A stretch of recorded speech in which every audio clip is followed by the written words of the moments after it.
is good, yo? It's your boy Ty back here with another video, and in this video today, guys, we're going to be going over the new Titans cards in NBA 2K23 MyTEAM. Also going to be taking a brief look at Manute Bol. I might be taking another, separate video on just strictly Manute Bol. And just kind of the price he is worth and if he is worth it for you guys to pick up. Now, I apologize for my face cam not being on during this video. It's actually, it's not working at the current time I'm recording this. So that's why there's going to be no face cam for this video. And I do apologize for that, just for that inconvenience for you guys. Now, here's the deal, okay? Here's ultimately the deal. I like this content drop, okay? Now, the part I don't like is obviously the hero lock-in, but I think this content drop is going to be really solid for everybody that does play my team. Now, let's break that down, starting with Pink Diamond, Xavier McDaniel, 6'9", 7-foot wingspan, hotspots from everywhere. 18 Hall of Fame badges, 34 on gold, and when you look at the stats of Xavier McDaniel, everything is basically maxed out. I mean, low 90s in literally every stat. Badge-wise, the card looks absolutely outstanding. Isaiah Roby base on very quick. It's the same release as Gervin's got. Normal leaner, Steph Curry dribble style. Curry size up. I don't really love the tray size of Escape. The more I use it, the more I don't love it. But does have the Asta slide as well. Obviously, this is Hero Xavier McDaniel. The regular Titans Xavier McDaniel is still really good. Now, what is the difference? Well, just the ability to knock down shots is really the only difference you're looking at, right? This one's got 18 Hall of Famers hotspot. This one's got 12 Hall of Famers, no hotspots. That is a pretty big difference, and I'm not going to sit here and try to sugarcoat things. Like, that is a big difference. Animations are exactly the same. So if you can get the hero Xavier McDaniel, he's going to be a lot better. But even the other Xavier McDaniel is going to be really good in my team. Josh Jackson up next. Now for Josh Jackson, he is 6'8", pretty good frame with a 6'8" wingspan.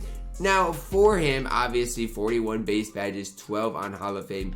The initial thing for me in Josh Jackson, and the reason I think the card's going to be relatively good, relatively solid, is just because he's 6'8", right? Height runs the game, and him being 6'8" definitely does help. Stat-wise, looks pretty solid in everything that does matter. Decent 3-ball, good speed, really solid defender, really solid defensive badges, Animations, Josh Jackson based on a very quick normal leaner MJ dribble style. Paul George size up, which a lot of people do like. Again, I'm not necessarily, I don't know. He does have the John Wall size up escape. Maybe that's what people like, is the Paul George size up escape on him. He looks pretty solid. Again, a lot of it's going to come down to what that Josh Jackson base is like on very quick. And at the time I'm recording this, I am not sure what that release is going to be like. Markelle Fultz up next. And I'm excited for Markelle Fultz. Now, the reason I'm excited for Markelle Fultz, it all starts and ends with his release. Markelle Fultz's last card, the Ami card, had an absolutely incredible release. And I hate to say it, releases make or break cards this year. I could green with that Markelle Fultz Amethyst really consistently. So I know I'm going to be able to green with the Pink Diamond Markelle Fultz really consistently as well. Fultz base on very quick. That Ron Artest Glenn Rice base. Normal leaner, MJ dribble style, T-Max size up, Kobe size up escape, which I feel like not many people are getting the Kobe size of escape. Maybe it's me, maybe I'm wrong and people are getting it, but I just feel like in general, not a lot of people are getting it, and I actually don't mind that at all. Does get the day moving behind the back. I wish he had the Asta slide, but I definitely do like Markelle Fultz in general. And I think as far as budget point guards are concerned, for small guys, Fultz is going to be up there with the rest. Bruce Bowen up next, 6'7", 6'10", wingspan. Hotspots from 4 to 5 places around the arc. 96 3-ball, 80 driving dunk. Does get that 65 standing dunk, which is just fine. But look at the defense of this Bruce Bowen card, right? I mean, that's what's really, solid about the card. I'm not saying he's bad otherwise, but defense is going to run the card for Bruce Bowen. Good tendencies as well. When you look at his release, Weatherspoon based on very quick. I guess we'll have to see what that's like because I have no clue. Does get the normal leaner as well. Has decent dribble sigs. For me, when it comes down to Bruce Bowen, he's your typical 3-and-D guy, right? Still doesn't have that many playmaking badges. Still attacking the rim. He's not going to be that great. But he's okay as far as a 3-and-D option in my team. I'd probably take Josh Jackson over him. I'd probably, obviously, the small forward position, take Xavier McDaniel over him. But Bruce Bowen's not bad in my team. Hassan Whiteside up next. Now, for Whiteside, the first thing I will say is he's 7 feet tall and can play the power forward position. If he didn't have power forward eligibility, I'd probably already kind of be disappointed while talking about this card. But he has power forward eligibility, which can take the card a decent ways, right? 7 feet tall, 7'7" wingspan, outside from 4 to 5 plays on the arc. 84 base 3 ball, 85 speed, really solid defensively. And that's the main thing that I'm looking at for Hassan Whiteside, is his defense does look really, really solid in general. Now, shooting wise, again, the badges leave a little bit to be desired. And I'm pretty sure the last Whiteside card we had, he had his base on slow. Now we're looking at the Hassan Whiteside on very quick. So that's a big, big swing. That's a big adjustment. We'll see what that release is like. Normal leaner. MJ dribble style, mellow size of Kobe size of escape. I mean, pretty decent dribble 6. He's 7 feet at the power forward position. I think that's where it all starts and ends for Whiteside. I don't necessarily love the card.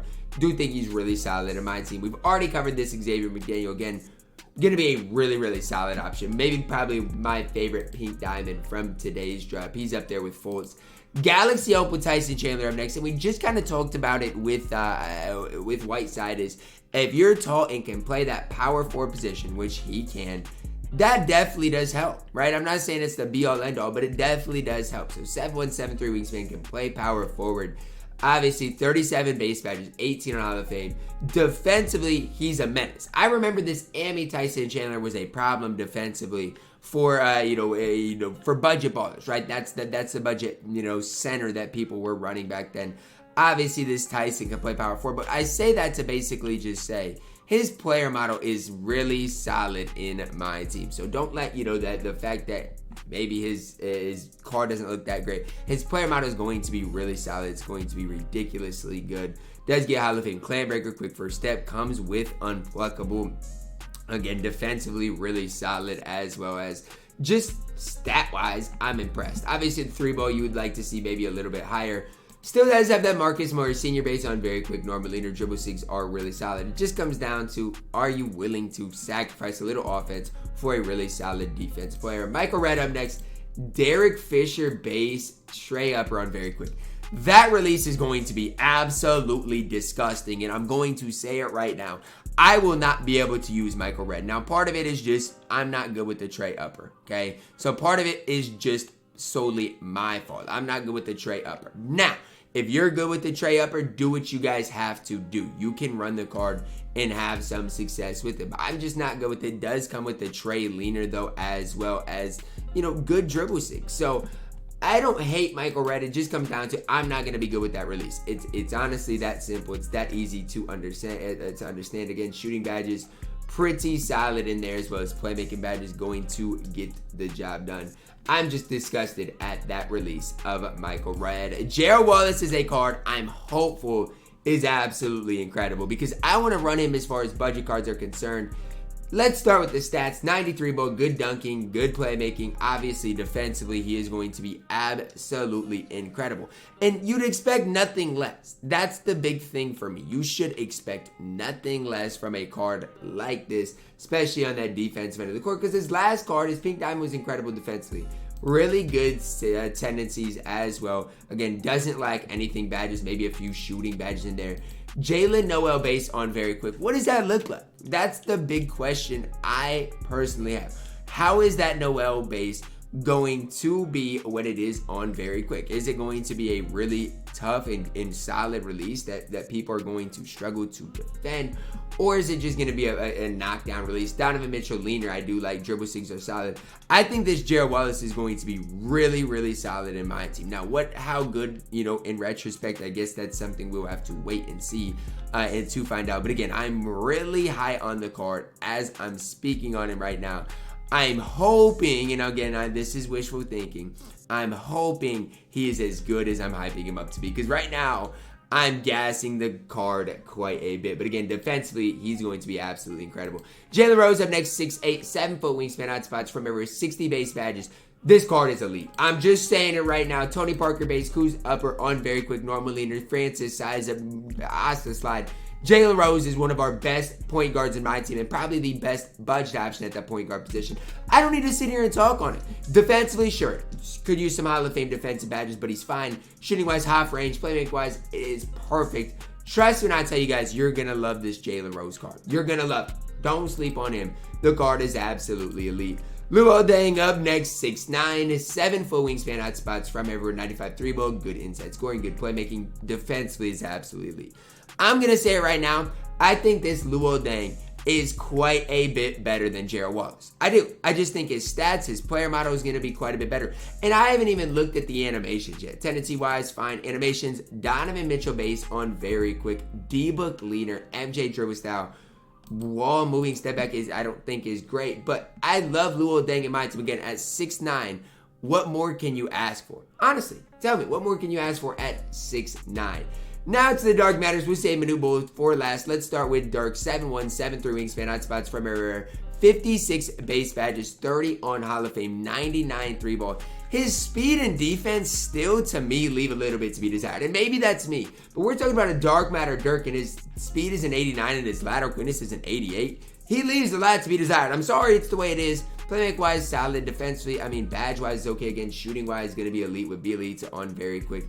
His release, his shooting ability is going to be elite. I just wish his defense was a little bit better. Still going to be one of the best guys to run at that power forward position. But if his release wasn't great, there's nothing really here that's that impressive for Dirk. Again, it really starts and ends with that release for Mr. Dirk Nowitzki.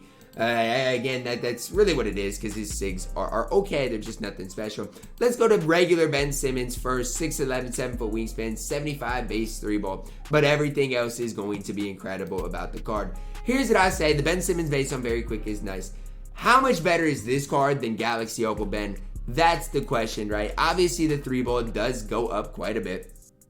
3-ball does go up 10. That's the big thing. Defensively, again, gets quite a bit better. Gets Ben Simmons on very quick. Better dribble SIGs a little as well. So sure, he does see a big improvement, especially badge-wise more than anything.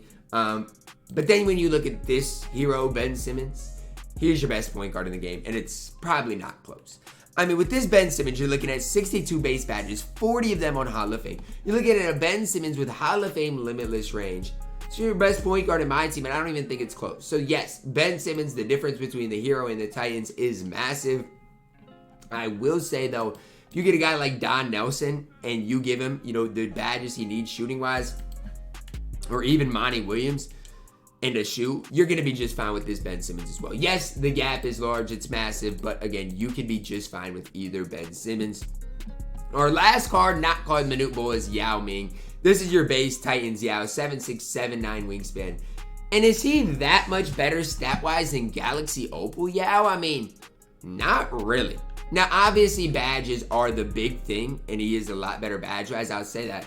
But stat-wise, it's not that big of a gap. Now, obviously, badge-wise, you're looking at a lot more badges just in general, especially defensively.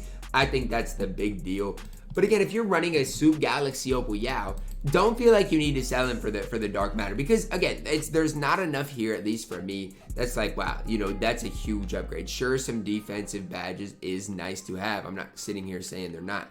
I'm just saying from top to bottom, I don't think it's like a must to have Dark Matter Yao when Galaxy Opal Yao is nearly just as good. Now, when we talk about this Yao, that's the big difference. This Yao is a little bit different. When you're talking about 40 hops, including range, when you're talking, just in general, the improvement he sees, 3-ball, driving, dunk, and just badges, shooting badges especially, it's ridiculous. So, obviously, Hero Yao going to be your second best center in the game. Titans Yao, the third best, Hero Yao, first best center. Titans Yao, second best center. And then the Galaxy Opal Yao is our best center, not called Manute Bol. Now, the crazy part about this Manute Bol is he can play power forward position. 7'7", 8'5" wingspan, 40 base Hall of Famers. He's your best card in my team. I mean, it's Jared Allen on very quick. Yeah, he's your best card in my team.